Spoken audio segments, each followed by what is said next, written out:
ხო, ემიგრანტების ფული უნდა, ემიგრანტებიდან გამოგზავნილი თანხებიდან ბიუჯეტის რესურსებით ჯიპების შეძენა უნდა, მაღალი ხელფასები უნდა, ემიგრანტები ინახავენ საქართველოს.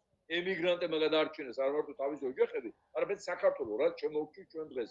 ემიგრანტები ინახავენ ამ მუცელ გასიებულ და გასახეთ რეჟიმებს.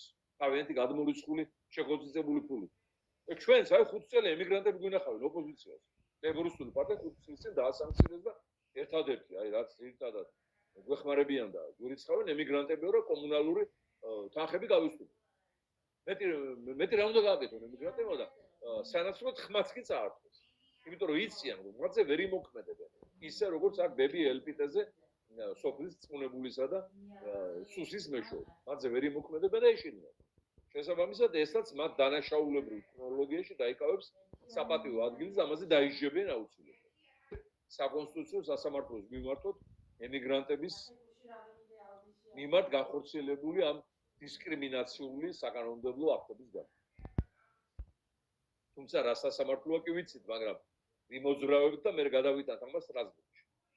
თუმცა მანამდე ესენი ჩამოიშლებენ და იმ კანონს გავაუქმებ და შეეცვლით პირობას გაძლევთ.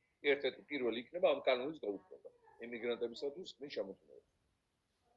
მე ვოცნობ მედია იმ დროზე, როდესაც მასობრივად დავუბრუნებთ ემიგრანტებს ღირსეულად დავაწესებთ სახელმწიფო გრანტს დაბრუნებული ემიგრანტებისათვის და მე რო დაგვხვდებით პირადად აეროპორტში. იმედი არ მერტი ამოცნობა შემისვლეთ.